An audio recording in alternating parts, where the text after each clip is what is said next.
retrofit it, so we just cut it up in metal. Ready? Ready? The homecoming parade back downtown that the high school's having? I'm sorry. Yes, right. Oh, sorry, yeah. Good evening and welcome to the October 3rd study session. I ask that everyone either silence or turn off their cell phones, and we'll start off with the quarterly report from Leavenworth School District, USD 453, and Dr. Roth. Welcome. Good evening. Couple of things. Weather permitting, we will be hosting a parade. Yeah, And here is the final kind of draft of that parade as far as the map.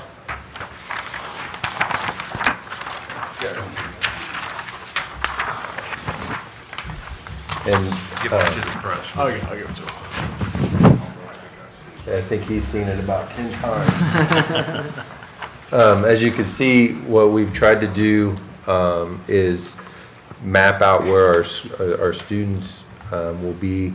Naturally, you'll see that the parade begins on Cherokee there and goes up to Delaware and across all the way to the Rec Center, Community Center.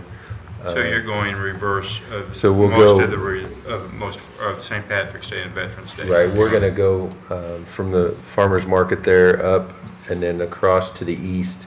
Okay. And then in. You can see that we have mapped out where our buses are going to be for our elementary schools. Currently, we're only going to have 5th grade students observe the parade. And then we'll have some schools that will have K through 12 riding the float, or K through 5 riding the float. But one of the things working through all of the issues, transportation and things, safety-wise, we're going to live stream the parade into all of our elementary buildings, and they're going to use that as a celebration. And so one of the things that we have done currently is that all of our elementary schools are participating in Spirit Week like our high school. They're mirroring it as closely as they can with what the high school chose to do. The cheerleaders graciously videoed some of their cheers. The music teachers and classroom teachers have been teaching those cheers to our kids, so as they see them in the parade or see them at football games or volleyball games or high school activities, that they would be able to participate in that. And one of the goals for this was really to try to bring unity for the district K through 12, and as I discussed with the council prior to, is to bring pride back to the parade. Unfortunately, just watched the news here at 6, and rain is a high probability. We will make a call on the parade by probably 10:30 on Friday to give parents and bus drivers, and because we actually had to reach out to our friends at Lansing and up on the Fort Leavenworth to borrow drivers, and they're actually going to provide some buses so we can do this in a very timely, safe manner. Because I know time is an essence, not only to the city and to the flow of traffic downtown, but also to our parents and our students to be back at school as close to dismissal, and to keep that as normal as possible as well. So it's been a lot of planning. It's been exciting because it's brought a lot of discussion to not only the school district, but community and members of the business community that have reached out to us as well. So I would take any questions on the parade that you may have. 2 o'clock start time? Correct? 2 o'clock. How long are you envisioning? We were told to try to have it done within 40 minutes, and that our goal is to beat that. That's getting across 4th Street. Most of our judges' table will be set down by the community center. So a lot of the skits or those types of things will take place on that side. Okay. There'll be a few intermittent ones, but most of it will be just the flow of the parade in front of the businesses and the students watching it. So our hope is to beat that 40-minute time window. Okay. And we'll have approximately about 25, right around 25 entries as far as floats or different groups of the school participating in it. I know you can make your call around 10:30 on the weather. How bad does it, what cancels it, what doesn't? Kind of what they're predicting as far as a steady rain, if it's predicting downpours or if we're experiencing downpours, or naturally if they're predicting like a thunderstorm where there's lightning, we may just modify it for the high school around. That's something we'll discuss Thursday as a cabinet to make the final plan of if the rain comes in, what's our official plan B. But we would make that call for probably around 10:30 on Friday if the forecast is not favorable. And there's a barbecue starting at 4 o'clock. At the high school. Under your It's not, scholarship? I believe that's the, if I'm not mistaken, that's the Alumni Association that's doing that. And they're trying to do that to bring awareness to getting the alumni back organized and ramped up a little bit, and also to talk about the different things that they sponsor and can help sponsor throughout the year through activities and things. And so Katie Edwards is basically heading that up, and that's kind of a branch of the foundation as well. Okay, thank you. Well, I think we all can hope that we're successful in not getting the rain, and I think this parade is going to mean a lot to the kids and to the parents, moving it from that 2 or 3 block stretch on 10th Avenue to downtown. And I agree, and I think there seems to be a lot of excitement, and again, we're trying to build it all the way from our elementary through our high school, and trying to, make our high school kids also model some of those things and for our elementary. Right. And so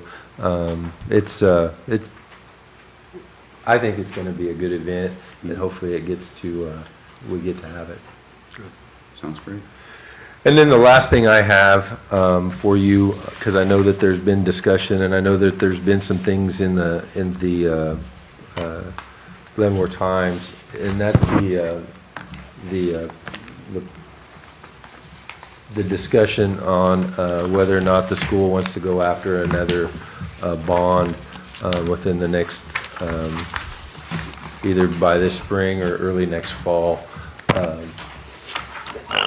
And so this is what I'm handing out to you is a timeline that we worked with the DLR group out of Overland Park. They're going to assist us in gathering the information, hosting town hall meeting, or not really town hall meetings, but community meetings, discussion groups, to be able to really decide what direction the community would like for us to go. And within that community, we'll also have school personnel and the school board involved with that to offer their insight and opinions as well.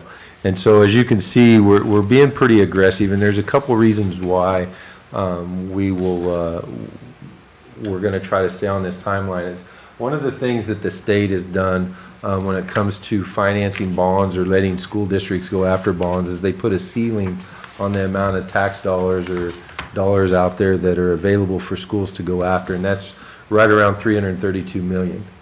And so if we're not in line, and like right now, if all of the bonds are successful that are going before the voters in November, there would be no money. So we wouldn't technically be able to pursue the bond in April like this timeline shows. But if we don't get out and get in line and actually be positioned, it doesn't take long for an Olathe or an Overland Park or a Wichita School District or Kansas City, Kansas School District to eat that up in one little bond election, or would be, I say little, but one bond election for them could eat that up. And so what we're trying to do is we have some bonds that are coming off the books, and so we've got a timeline between now and really through the next cycle, budget cycle, that we can help kind of control the mill levy. So if the bond would be successful, the taxpayers currently would not see an increase in their taxes based on information we currently have. And so our bond would actually come in lower or at what the mill levy currently is at. And so if we let the bond come off, and then we know these projects and what some of the things we know are going to be needed, then you would be going back after it, where then the roller coaster, as you all know, dealing with mill levy and tax dollars, it gives the taxpayer like a roller coaster ride throughout this process. And that's usually when the negativity comes around. And so we really want the community involved with this. The board has put an emphasis on that, and I think that that's critical. I think that us as a Leavenworth community and a Leavenworth School District needs to have that voice to see if this is something we truly want to pursue. And so anyway, you'll probably be seeing a lot more of this, and you'll probably get some questions from us as a school district to give your input as well, either through surveys or through community meetings.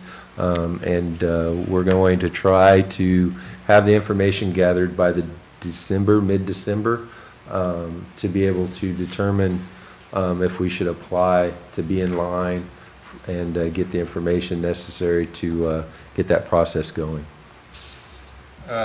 Clarification, Dr. Roth. If you put it, let's say it's a $40 million bond, I'm grabbing a number here. You put it to the vote of the citizens of Leavenworth of USD 453. They come out and vote. They vote yea or nay. And if they vote yea, does that 40 million come off that 335 million? Or is that what the... So like right now, if all of the bonds were successful this November, there would be no money for this current fiscal state year. And so what we would be in line for is the 18-19 bonds. And so what our goal would be is to be positioned in the top 2 or 3 districts applying. So then that 40 million would definitely come off that 332, and so that only leaves that out there. So say we put this before the voters and it's a nay vote, then we have to go back to the drawing board, reprogram, do all those things. Now, most likely with the way things are looking and what the state's telling us and the bond providers are sharing with us, is that there's already possibly 200 million out of the 18-19 that's already going to be positioned right. And so then it could push us back 2 years with the way the state's doing this. And so either the state will change their process in this or hold tight to this, and then we have to adhere and position, and now it becomes a competition and positioning, where you're thinking 4 and 5 years out in front of a bond to try to get positioned to get some of the state reimbursement dollars. So just to clarify, the legislature won't even allow a school district to ask their voter, and it's the voters paying, it's not Topeka paying, it's local voters paying. Are other states like that too, as far as not that I'm aware of, but I haven't, That's part of the home rule thing, that, the voters, it should be up to the voters to decide. If they think it's too extravagant, vote it down. If they think it's necessary, vote it up, and it's their individual tax money. That's interesting. I've never heard of anything like that. Well, it's the same tactics they've taken on the county On and the the city, yeah. So I'm sure you'll have some questions on that, and as always, I'd be happy to answer any questions as they come up for you, and happy to visit with you at any time. I'm just always in favor if the voters are for it or against it. I trust the voters. Yeah. It should be their decision, but obviously that's different. What's your enrollment? Our enrollment, we're down officially, I believe the official count was we were down just over 60 kids. Okay. And so it's pretty flat for the most part. But we were hoping, had our fingers crossed, that we'd be up 60 kids. But we're going to be down. We're just down just over 60. Were you 3,800 something? Or? Yes. I should have had the exact count for you, but it's just right around 3,800. Okay. Thank you. With virtual and everything. Any comment, and maybe you don't want to comment, I see where this Kansas Supreme Court said yesterday or today that... Still reading the information on that, and from my understanding is we were expecting a little more aggressive timeline as far as, maybe a mid-March or early March. not posting it all the way back to the 30th to where we get into schools are closing, you know, those types of things. But we anticipated that ruling, just based on their past rulings and the evidence that was presented. Still reading on the finer details if there's anything, and waiting for some debriefings from the state. But right now, everything looks positive for schools as far as additional funding and that type of thing coming in. Thank you. Any other questions for Dr. Rose? No. Thank you very much for the information. Yep. Thank you all. Any questions for us? Hopefully, we'll see you all on Friday. Yeah, the parade, yeah. Well, Excited yeah. about that, yeah. Thank you. Next item is LCDC. Mr. Steve Jack. Good evening. Evening. I think we're going to fire up the PowerPoint.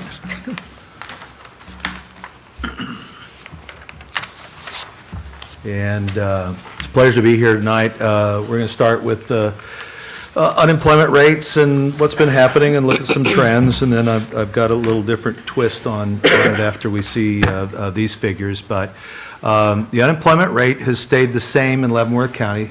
A year ago, it was 4.5%, and it's 4.5% today. In Kansas, it was 4.4% a year ago, and it's actually down to 3.9%. The city of Leavenworth's unemployment rate, though, did decline from last year. It was 5.3%, and now it's 4.9%. So that's good news. The better news is that the number of employed people actually went up, 239.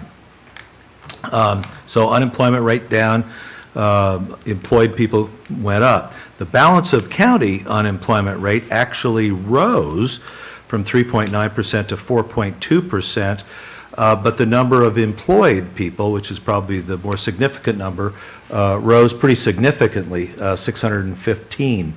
The reason it was able to do that is because the labor force is getting bigger. And in August of 2016, the labor force for the county was at 34,905 and now is at 35,944, which is an increase of over 1,000 people in the labor force. And so the number of employed now stands at 34,338. So when I put this together, that seemed like a number I'd never seen before, a little larger number. So what I did was went back to 2010, which is a 7-year span, and looked at the labor force for this time period in 2010 through 2017, and it has risen significantly. The labor force has increased 11% for the county, 3,600. More people either working or looking for work, actively a part of the labor force, one way or the other. And that's good. What's even better news is, and that's an 11% increase in those 7 years. Employment has risen over 4,400 in that same time frame, which is a 15% increase. And then my thought was, okay, well, what was the population growth during that same time period? And it was around 7%. So the labor force is increasing at a more rapid rate than population growth, and employment is even exceeding that. Now, these are pretty significant numbers, important numbers, the number of people who have jobs who are residents of the county, and that's what we're really reporting. What was interesting to me, though, was I had been not able to, or just demography, I guess, is not what I do for a living, but I dabble in it, as you can see. But what I'm really interested in as well is the number of people, the number of jobs that are currently here, because that really shows how what we're doing, how our businesses are doing. We're interested in how our residents are doing. Do they have jobs? But do the businesses that we serve and try to expand and bring here, how are they doing? And I just received yesterday, before or after I'd put this presentation together, some information from Mid-America Regional Council and Jeff Pinkerton there. And he had some charts from about the same time period, from 2010, they end at 2016. So it was a six-year period. And the increase in jobs, in 2010, we went from 16,000 as a county, 147, to 17,192 in 2016. That's a 6% increase, but it's in 6 years.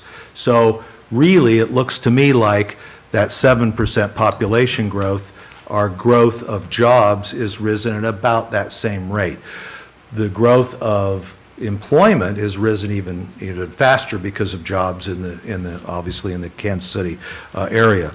The other thing that was really interesting is the biggest leap of those from 16,147 to the 17,192 was in the last reported year, 2015 to 2016. Of that 1,045 increase, 738 happened just in the last year. So it's been kind of flat until the last 3 years in 2014, 15, and 16. It's ticked pretty high up. These are pretty steady growth. The growth for jobs that are based locally has taken a little longer to increase, but are really catching fire now. Do you know what the numbers are? If you go back to your first chart, I know statewide unemployment is, but do you know what the statewide labor force is now versus last year or something approximately? Not off the top of my head, but it had been reported it was down or flat. So there had been a big increase in the number of jobs in the state. There have been certain pockets of the area, but and we are so fortunate to be a part of the Kansas City metropolitan area, because a lot of our success or failures are tied to the greater Kansas City area. And we work with two economic development, multi-million-dollar economic development arms, one of the state, the Kansas Department of Commerce, and the other, the Kansas City Area Development Council. And my heart is with the Kansas Department of Commerce because I spent 21 years with the state of Kansas, but we are really impacted as much by the Kansas City, Missouri, Kansas City, Kansas, the Johnson County economy, more so than what's happening in central Kansas or western Kansas. So, okay, thank you. Yeah, you bet. These are no new news on the VA CMOP and cereal ingredients. You've heard that story before. I just wanted to just use that slide as a reminder of we have 4 lots left in the Gary Carlson Park. I haven't heard this since the train kind of left the station on the new industrial park, but we don't really have 4 lots left in the Gary Carlson Park. We have 2 lots that are hopefully reserved for or in the running for the VA CMOP facility. We are working with an indoor shooting range, a gentleman who would like to build a building in the Gary Carlson Park and looking at 3 acres, and we're working on some drainage issues that we're trying to fix there. And then cereal ingredients at some point would like to continue to expand, and so they've got 9 acres. So that lot is, those lots and that park is really, for my money, there aren't lots that I'm marketing. We're really getting ready to market and have marketed the new industrial part. Project Royal is actually Signature Sausage. Steve Sessions is a gentleman. He had a business making sausage in Baser and was looking to expand. In addition, he's opening up a restaurant in the Legends area on the east side of 435, but wanted to do some small food processing, and actually is located in the on Eisenhower in the Ron Mather building next to us. And so That's Signature Sausage and about 4 or 5 new jobs to Leavenworth, 4 retained jobs for the county and 1 new one. Project Dish, Is yeah. the sausage retail or wholesale operation he makes? It's wholesale, Okay. at this point, it's wholesale where it is right now, and he'll be making it for his restaurant, and you'll be able to buy sausage at the restaurant, not just consume it as well. Project Dish was the code name. It wasn't any secret because we directed Dave Richards to a lot of different people, and I want to mention that. But the restaurant will be called Island Spice, and he'll start off with 6 to 9 people, and at some point may grow to 15 employees. It'll be located at 325 Delaware, and Ashley, who is back this week from maternity leave, albeit on a limited basis. She's coming in 1 or 2 days a week. I said, hey, I'm making a presentation to the City Commission tonight. Now, what exactly did you do? Because it was really her project with Dave Richards. And she said, everything. I said, well, what does everything mean? Because we didn't give them a big grant or anything. And she said, well, she introduced Dave to Wendy Scheit, Main Street, and then called up Taylor and the city and got that connection going, and then reached out to Will Katz with the Small Business Development Center, and then Dave was turned on to the Kansas City, Kansas Pioneer Career Center's Culinary Center. And then Kansas City, Kansas also has an entrepreneurship center that Alicia Hooks operates, and so he is working with them as well. So we're very excited. It's not really in our wheelhouse, but certainly we know a lot of people whose job it is to help entrepreneurs and retail and restaurants like this. So we're excited to try the menu, and I got a draft of the menu. So Got some jerk chicken in there? oh, there's jerk chicken, all right. I'm not sure it's Tyson, but but there's also cow foot, hoof, curried goat, curried shrimp, ocean perch, oxtail, red snapper. So there you go. Look forward to it. I think I'll stick with the fish. I've never heard of half of this stuff. Yes, jerk chicken. Project Hive is up here just because it's been a while since we talked. It's a project that was we're pretty excited about, and we did pitch pretty heavily the Leavenworth Business and Technical Park. This was a corporate headquarters moving its whole headquarters to the Kansas City region from a not too far off metro area in the Midwest. 550 to 700 jobs.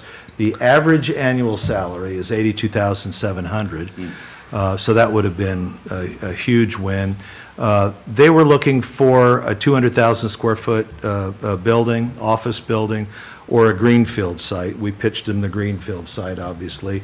And we found out not too long ago that Leavenworth was eliminated. They're looking at existing buildings only, but we thought we might have a shot at it because we did pitch a pretty aggressive incentive plan, and so when we have projects like this, you kind of swing for the fences, and so this would have been a great project. So I just wanted you all to know that we're working with Paul and his team and you all in starting to promote the new park for whatever kinds of businesses that we might be able to find.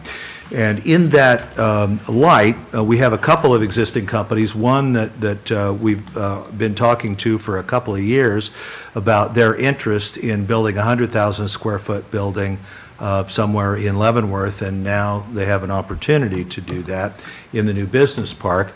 And then I had a local developer who is working with a second company that would also like to build a 100,000 square foot building in the business park. And so I have a meeting with the first firm next week I'm interested not only in the number of jobs that would be retained, and I'm not sure I know how many jobs there would be, but if there's 50 jobs and they're moving to a larger building, that's fine, but are they going to be adding another 20 or 30? And so it could be a really exciting project, and both of them could be positive for the new park. Is the existing firm a Leavenworth firm or outside? Okay. Yeah, I think both of them are Leavenworth, City of Leavenworth firms. Okay.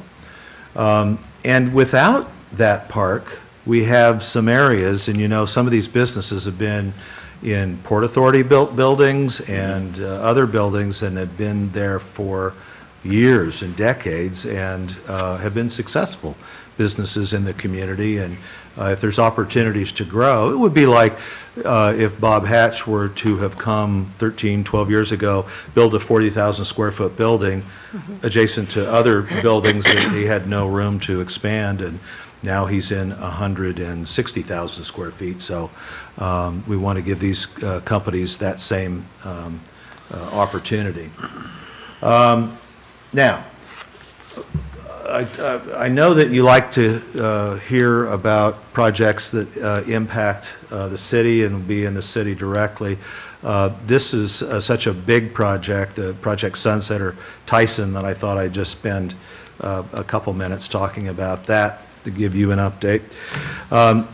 We were approached in mid-June by the Kansas Department of Agriculture, which is a little bit of a twist. Normally, it's the Kansas Department of Commerce that approaches us on projects, but Ag had been looking to expand the portfolio of agricultural industry in Kansas, and poultry is not something that we've typically done in Kansas.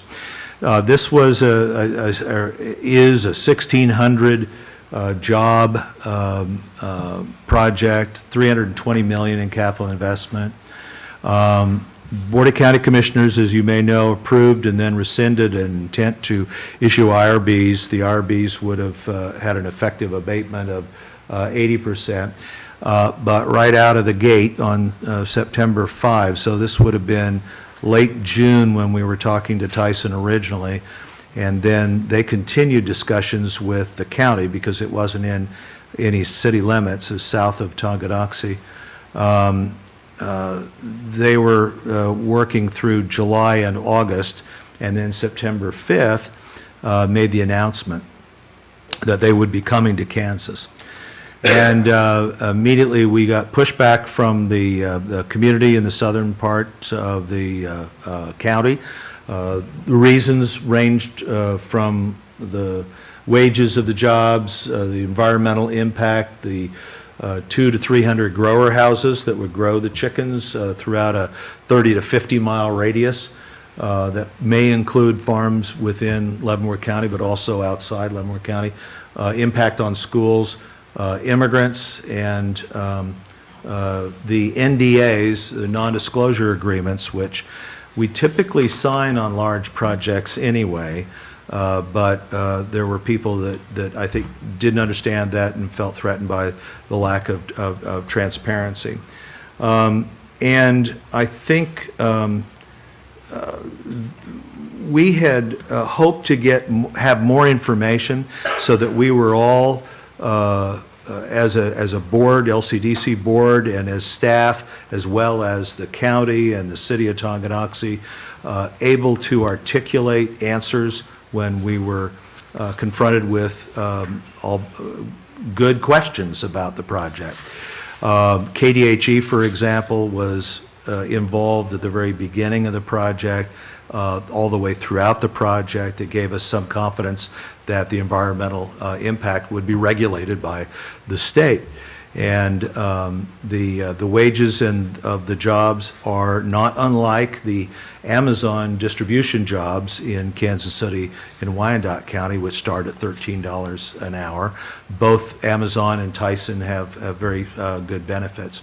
But we really never had that information quick enough to respond to the opposition that really got in front of this project pretty strongly. And so right now, the project is on hold according to the Board of County Commission, and is on hold for Leavenworth County according to Tyson. But Tyson is looking at other communities in Kansas and maybe outside Kansas. And so, quite frankly, Leavenworth County Development Corporation, right now, this has actually given us a chance to move on to other projects. We don't do this for the companies. We don't do it for the developers. We don't do it for the landowners. We do it for the citizens of the community, and if the community doesn't want a particular kind of business, then we'll go try to find businesses that are of their liking. Now, LCDC Board has taken an official position of support for the project, and we still are supportive of the project and believe it would bring tremendous benefits to the county and that part of the county, but the entire county. But right now, we're working on other stuff. Okay. So I just wanted to kind of give you an update on that. Other initiatives, obviously other stuff includes the 80-acre park here in Leavenworth and 130 of the 237 acres south of Tonganoxie, or Spot N, and part of Tonganoxie. They're both on about the same timeline. Most of the grading will be done on both the parks in the next month or two, and then construction of roads, if they don't get started before winter, will happen in the spring. And so by the middle of the year, at the latest, we should have 2 new parks and over 200 acres to market. I wanted to mention a Better KCI presentation. We held this on September 20th at Riverfront. It was co-sponsored with with LCDC and the Leavenworth Lansing Chamber. Joe Reardon made the case for a single terminal, and I think we were his 77th presentation. The vote, we don't get a vote, but it impacts us, is November 7. And so Kansas City, Missouri folks will be on that. About 3 years ago, we brought in Mark Van Loo at one of our annual meetings, and I think the case was pretty compelling from Mark, but then later that year it kind of hit a brick wall, and now is obviously in the news again, and they've made the decision to go to the voters on November 7. Amazon Headquarters 2. Would it, yeah, go ahead. Back to the KCI, you know, I understand the project, and it has no impact on the taxes of the voters, but there's something in the Kansas City charter or something that requires a vote? Businesses, the airlines are going to be paying for it, and user fees, obviously, and things like that, but I don't understand what that charter is that they vote on that. It's a quirk in the Kansas City charter, I think. I think so too. And so, but once again, the voters are going to vote saying whether they go ahead with the expansion or not. If they go ahead with the expansion, it's airline funded, basically, and obviously your airline ticket may be a little bit higher, but the taxpayer, property tax or whatever else, will not be paying for it. Right. That's and absolutely right. I think that's the story that has to get out, but I think there's all kinds of misinformation on it. Right. Because I've been to one of the presentations with Mark Van Loo a few years ago, and I said to him, why aren't you getting this word out? I mean, yeah, it makes sense, but no one hears it that way. Back then it was a $5 billion project. Everybody said, how are we going to afford $5 billion? And it wasn't, you know, and then he said, it doesn't cost the individual anything, an individual property owner. I don't know if they marketed it correctly or not, but we'll see what happens. Well, and it wouldn't just be, and it would probably mean a slight increase in ticket prices, but a lot of the money would be generated by restaurants and other things that other other airports have that KCI doesn't have when you're flying through. It would mean increases of flights in and out of, particularly direct flights to major cities. That's huge. It really can't be overstated how huge that is for major corporations like an Amazon or others that may be looking at the Kansas City area. So most of the economic development, I think all of the economic development community is pretty much behind the single terminal, and we'll see. I've heard one poll that showed 53% positive, and then another commentator said that there's no way it's going to pass. So And the TV ad should be hitting here in the next 2 weeks, and you'll see. Right. Both sides will bolster their position. Yep. And somewhere in between the truth. So. Absolutely, exactly. Amazon, speaking of Amazon, is looking for another city to build a headquarters, a second headquarters. They are about tapped out with 50,000 people, employees in Seattle, and are looking for another city, and so they've made it a competition. And so Kansas City Area Development Council would like to put together a unified proposal, which is a little rare, that would include properties on the Kansas side and the Missouri side, but in one proposal. And I'm not sure how the incentives, which are different kinds of looking incentives, are going to be, but one labor proposal, and KCADC is obviously taking the lead. The 100 or 200 acres that Amazon is requiring is for this campus to be built is, according to the requirements, needs to be ready to go. So if we had 100 acres plus that was literally ready to go, shovel ready, vertical ready, then we might be in the business of promoting Leavenworth County as a site to locate. However, we don't. Neither does Miami County, neither does Douglas County, but a lot of the communities around the metro area know what the impact of something like this would mean to all of us. And so our role really will be to provide information on the highly educated workforce, which is pretty unique coming out of Fort Leavenworth. And so we're gathering that information together. We talked about it a little bit at the MAC, the Chamber MAC today, Military Affairs Committee, and so we'll get some information on that, pull that together, and get it to the committees putting the proposal together by the end of the week. And then a couple more things. Our internal marketing communications. We had a golf tournament on September 13th. We raised a record $7,500. We were about $5,000 last year, and we've been about $4,000 or $5,000 the last previous couple years, but $7,500. So that's good. And then we'll use some of that to pay for our VIP event on November 3rd. And we started this years ago when Andrea Atkins was here, and we did our first one in the Carnegie. And we had a red carpet up the stairs and valet parking. Valet would pick up your car and do a U-turn and park it right across the street. And so we don't do that anymore. But since then, we've moved it to Baser and Falcon Lakes, and so this year we're moving it to Grinders. We'll be in the back room from 5:30 to 8, so this year you have no excuse not to come.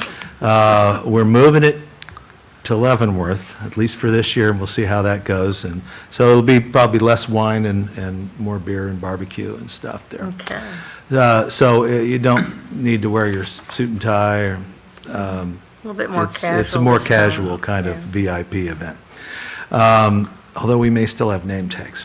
External marketing, we were in Business in Focus magazine. It was a 4-page marketing piece, and then we'll be in KC Options with an ad, and that ad will be out on October 27th. Some of the external marketing, KCADC ED Alliance meeting with John Rocca, with Jones Lang LaSalle in April.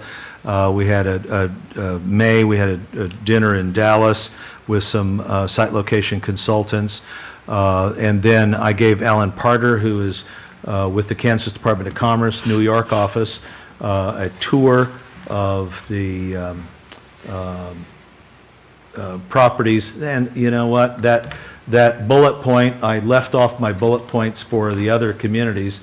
Those were the Lansing sites, but we took them downtown here. We took them on Metropolitan and showed them the new industrial park.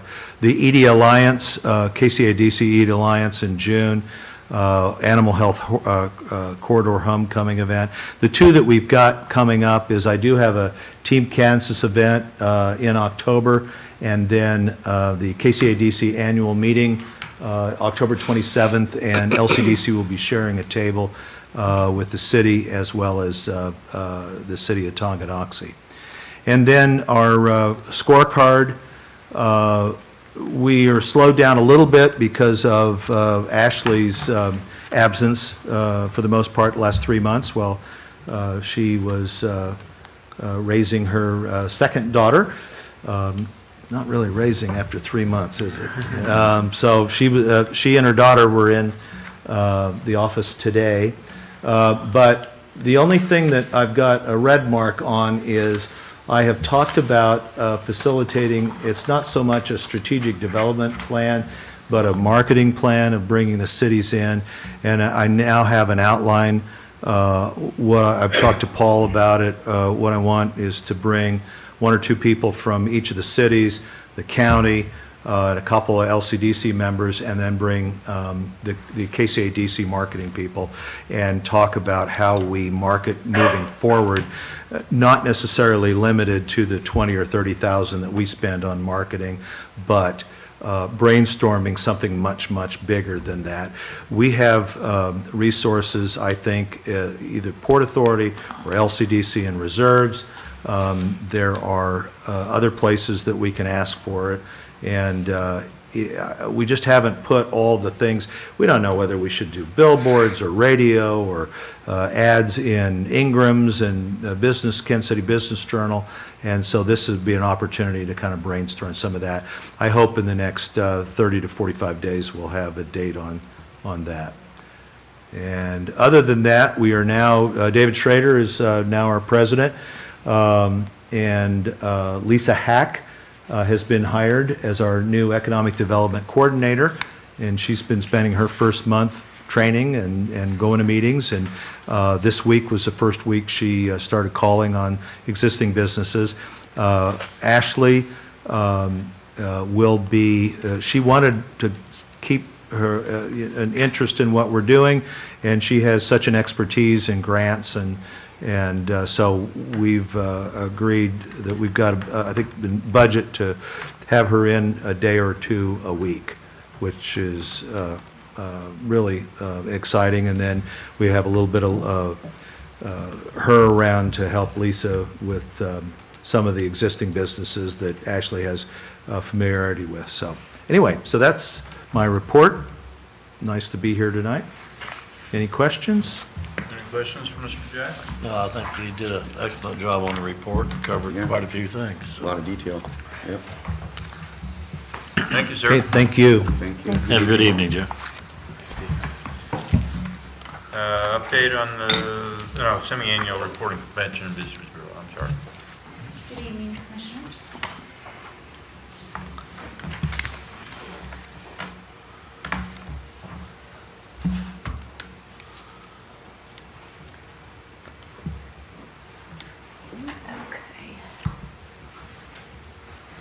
Just some administrative highlights then for the last couple of months since my last report in March of this year and that. So we've been working hand in hand with our sister city committee on both of them who are visiting us this year. Obviously, we just had the Wagga Wagga ladies here September 5th through the 12th, which I think everyone had a really nice time while they were here. We had a lot of good feedback in that, so I think they did enjoy their stay, and they should be leaving probably October 9th or 10th to head back to Wagga Wagga. Actually, they were here on an extended stay and had travel plans that took them all the way through October 9th, I believe, so. Anyway, and then, of course, our Omihachiman Japan will be here on October 12th and 13th, and we have our dinner scheduled for the 12th, so hopefully you've all let us know whether you'll be able to make that dinner or not. And then on the 13th, we're having a refreshment going away for them at the C.W. Parker Carousel Museum at 3:30 in the afternoon on Friday. So if you can make that as well, that would be great. It's a chance for us to take some pictures and say the last minute farewells to them before they go on to their next city. We've held 2 rounds of tourism grants so far this year, February 1st and August 1st. We've awarded over $19,720 in grant funding to organizations so far for 2017. So really enjoying this program and being able to get some of the funding back out to different organizations in town that can really use the extra funding. So I think so far it's been a positive impact on the community in that. So look forward to continuing that.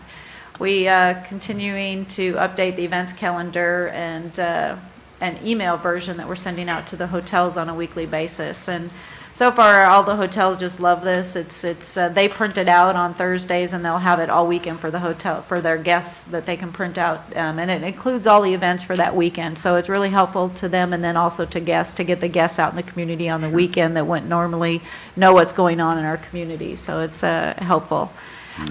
Worked with a couple of big events this year. So far, the Bike Across Kansas event that was here on the June 17th, and then, of course, the solar eclipse that was here on August 21st. So great events, both of them. I think brought a lot of emphasis to our city and that. So I think hopefully anytime we can host something like that, it's good for our community.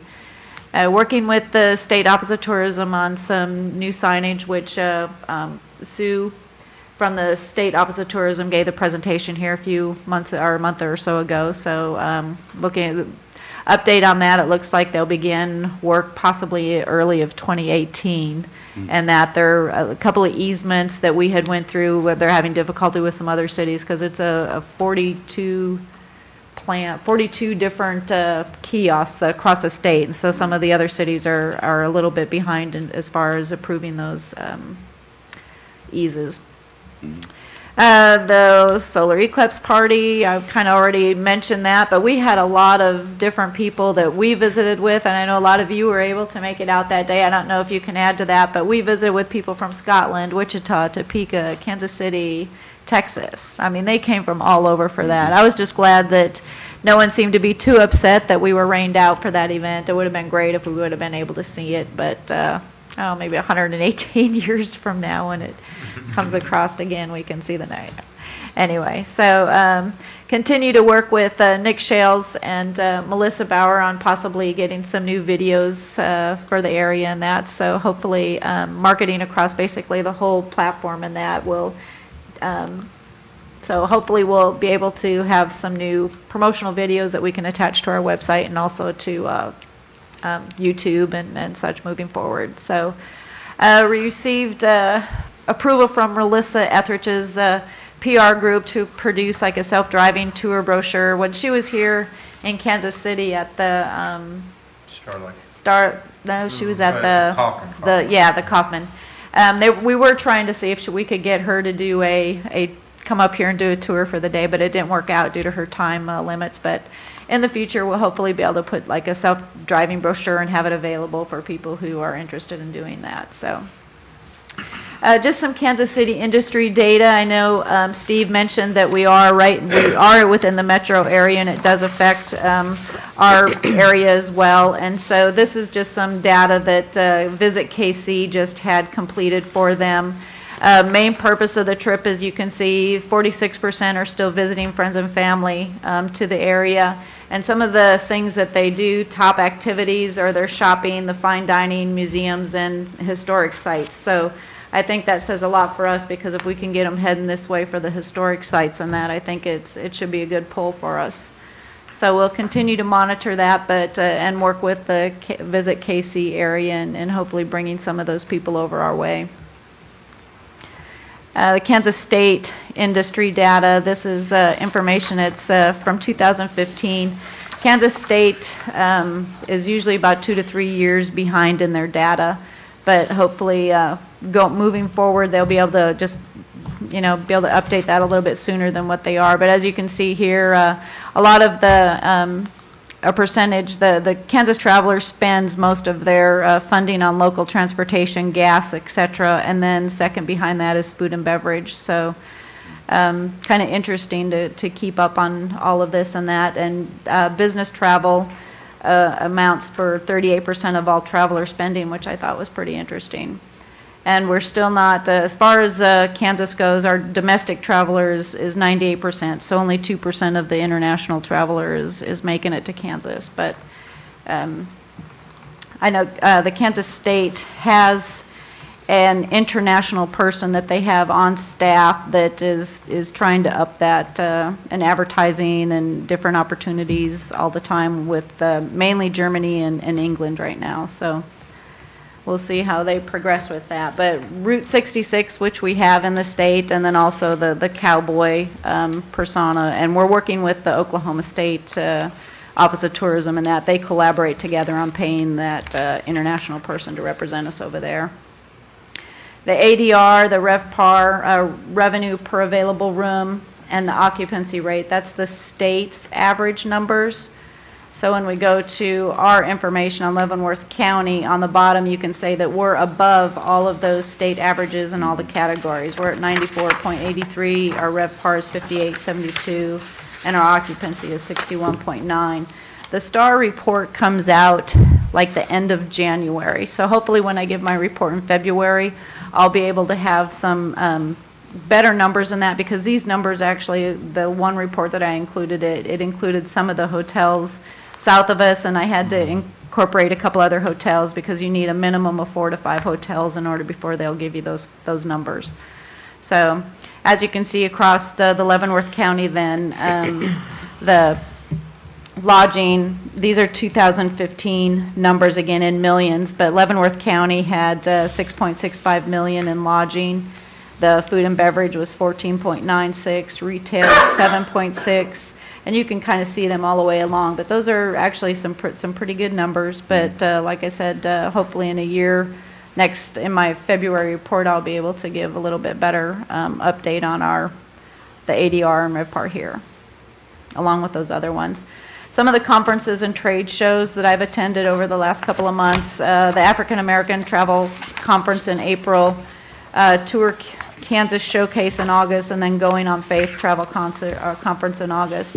These were group travel, group tour operators oriented, and then also had a couple of leisure trade shows, the Sampler Festival in May, and the Junior Olympics Field Games in July, which were in Lawrence.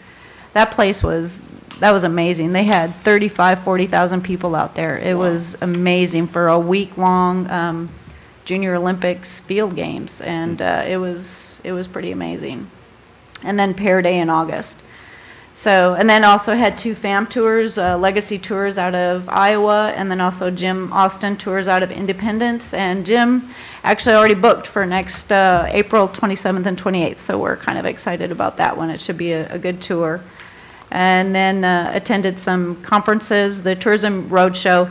Basically, that's the State Office of Tourism. They go around and they attend several different communities across the state, and they update those communities on what the state is doing. So they held this one in Kansas City. So went over there for a couple hours and received the updates from the state. And then just returned from the Central States Travel and Tourism Research Association Conference in Madison, Wisconsin, a week or 2 ago, and that. So actually a really good organization, I think, to belong to in that. A lot of research which we're needing in that we'll have access to in that, and it's mainly just the Central States. It'll be an accrual of the Central States in that, but I think it'll be a lot of good information for us to have. And then we'll be attending the Tourism Industry Association, the TIAC. This is the annual conference for the state. Will be in Garden City this year. And that'll be October 22nd through the 26th. Some of our marketing this year, or these last few months, we've distributed 10,500 visitor guidebooks so far. We're working with the Leavenworth Times right now on some search engine optimization on our website, our Facebook page, trying to get everything talking to each other and make sure it's all working and that the Google Analytics are correct and giving us the information that we need. So hopefully that will give us some more information to go on in that. Some of our print advertising, we've placed 8 ad placements this year, distribution or circulation of 839,600 publications. We did place 2 billboards this year in July and August in the Kansas City region. And the impressions were over 1 million for those 2 months that we had those billboards up. So, and we received actually some people calling in saying, hey, I've seen your billboard. So at least, you know, we did have some positive feedback on that. So websites views, our calendar of events continues to be our main page that people look at in that. And the solar eclipse, it was amazing for like 2 months. So you could just see the hits go up. So there was a big spike on that solar eclipse. It was amazing. Need one of those a year, huh? Yes, that would be awesome. That would be great.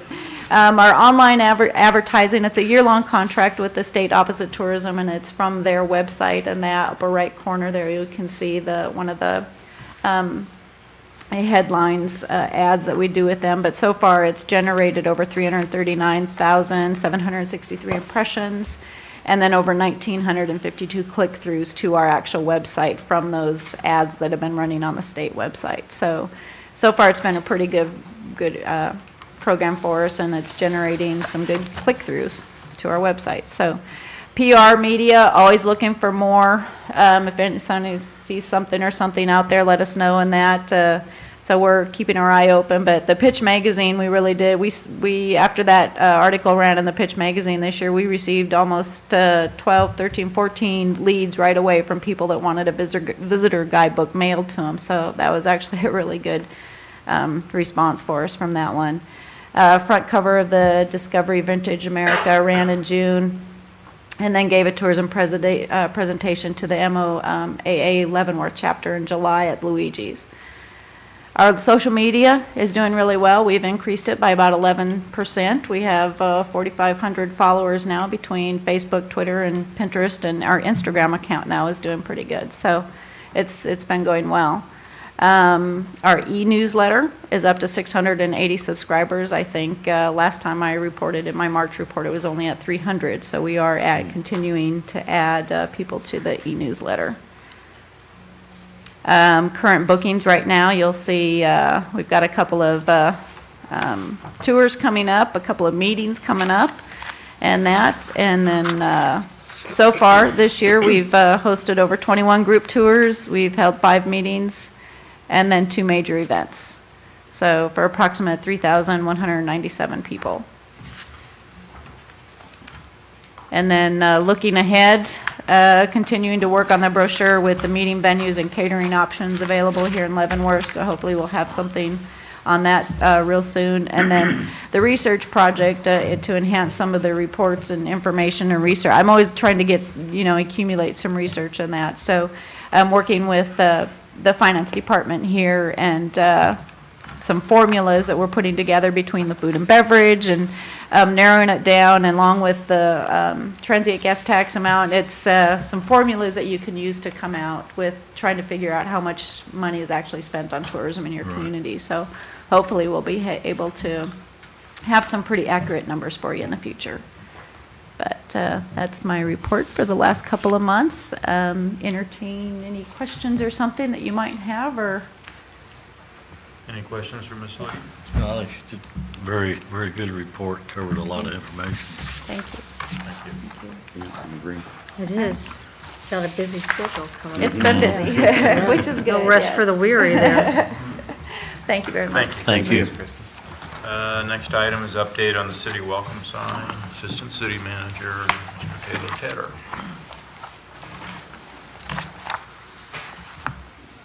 I see the bricks.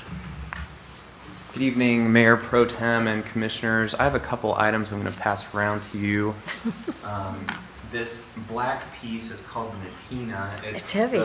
The metal piece that you see on the sign there, and then this is a sample of what It's the... light. It's heavy. Where does this go on the sign? So this would be the black portion and what the buffalo and the Oh, okay. the wagon are made out of. And then the other piece is called expanded polystyrene foam. And it is a faux stone, faux stucco type substance that's built to last. It doesn't rust or rot or anything like that. And so I wanted to bring those two items to you. But as you know, Its half-life is like 800 years for EPS. But it's just styrofoam. as you know, the mayor and I have met with Young Sign Company off and on since May to come up with the design before you that you had selected at the last study session that I brought this to you. I had to submit this plan to be approved by KDOT for a permit in their advertising control route, which was recently granted. So I have the cost estimate before you. If you wish to utilize a native real stone, it would be an additional $1,590. And there are advantages and disadvantages to that. Native stone can wear easily. Is native stone limestone?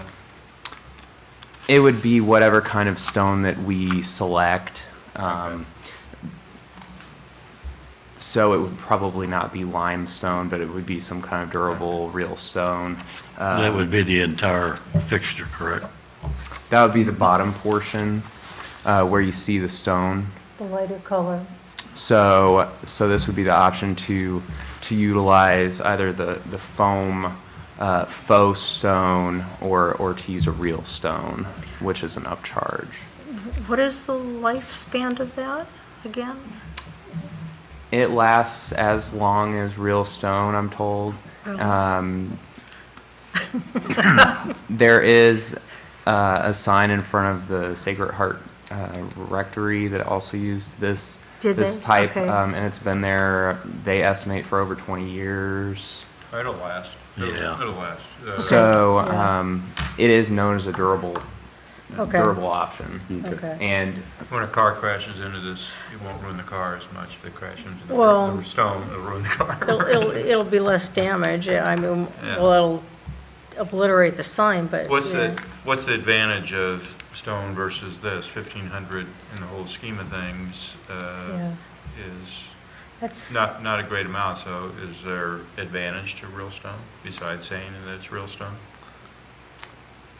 other than aesthetics, I don't believe so. I mean, it will look better. This looks pretty good.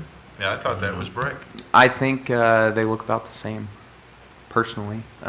It's completely up to you. So. I'm satisfied with that. Yeah, I am looks too. good. Looks good. And the professionals all say that it's definitely a good option for us, and I've seen other signs that utilize that, and you can't tell that it's fake unless you Yeah. go up and knock on it. Yeah. So. All right. No, it's molded, so it'll be perfect. It'll be very symmetric. And they plan on playing off of the stone that's located at the fort, so that those signs will match, Right. as you can see. Yeah. Good. So this sign is being paid for out of a budgeted set of funds that we have in the Convention Visitors Bureau from the transient and guest tax, which is funded completely by hotel stays. Right. So what I'm looking for tonight is your consensus on whether you'd like to move forward with this proposed design with the faux stone.